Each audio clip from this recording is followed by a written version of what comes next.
panatilihing malinis at marangal ang hanay ng PNP. Yan ang utos ni PBBM kay bagong PNP Chief Nicolas Torre III. Narito ang agenda report ni Francis Folve. Ang pangarap nyo ay pangarap ko rin. Matatag na ekonomiya, maayos na lipunan at maayos na kapulisan. Our Excellency, natupad ko po. And now I step away from the helm. I am reminded of the saying in the military. Old soldiers never die, they just fade away. Pero sa pulis po, iba po kami. Cops never die, they simply disappear in style. Thank you very much for your service. Emosyonal na nagpaalam si Police General Romel Francisco Marbel sa kanyang retirement ceremony sa Camp Crame na pinangunahan ni Pangulong Bongbong Marcos. General Marbel, you led the PNP with a compass firmly set on integrity, professionalism, and respect for human rights. In your stewardship, the PNP became a more people-centered, structured, and regulated institution.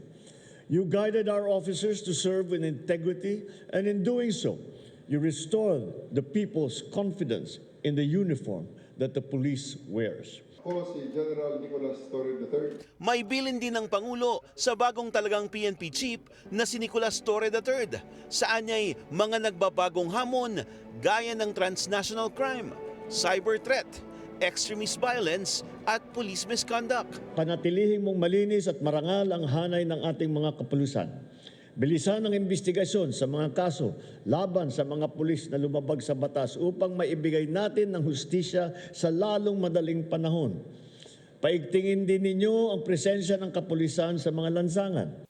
Tugon ni Torre, tatlong haligi ng kanyang liderato, ang mabilis na public service, unity and moral within the ranks, at accountability and modernization. Para sa bawat Pilipino, sa ilalim ng aking pamumuno, ang batas ay patas, ang serbisyo ay mabilis, at ang kapulisyahan ay karapat-dapat ng inyong tiwala. Hindi nyo na kailangan pang pumunta sa kung saan-saan at hindi namin kayo pagpapasapasahan at ang PNP na lamang ang inyong maging sumbungan ng inyong mga hinaing, lalong-lalo na ng paglabag ng inyong karapatang pantao. Tulungan nyo kaming tulungan kayo. Si General Torre ang pinakaunang PNP Chief na mula sa PNP Academy.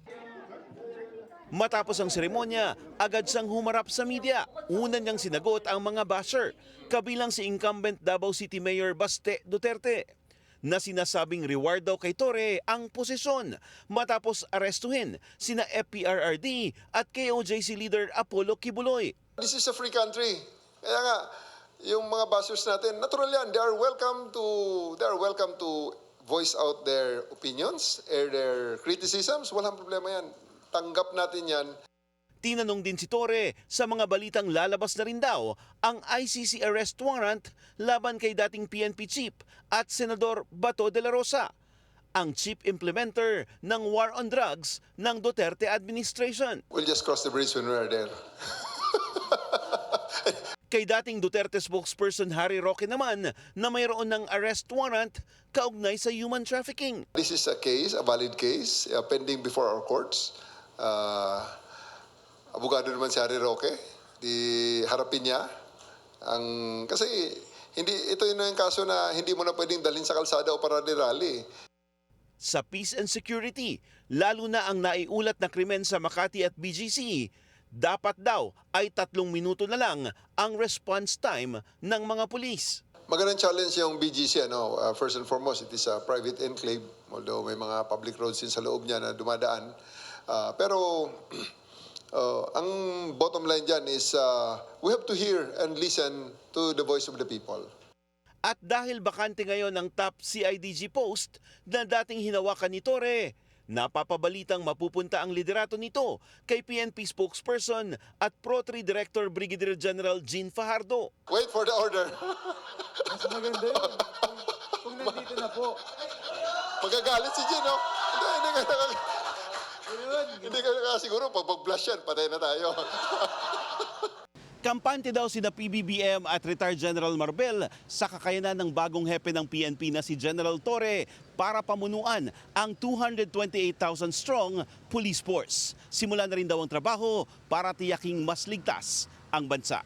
Para sa agenda, Francis Polbe, Bellionario News Channel.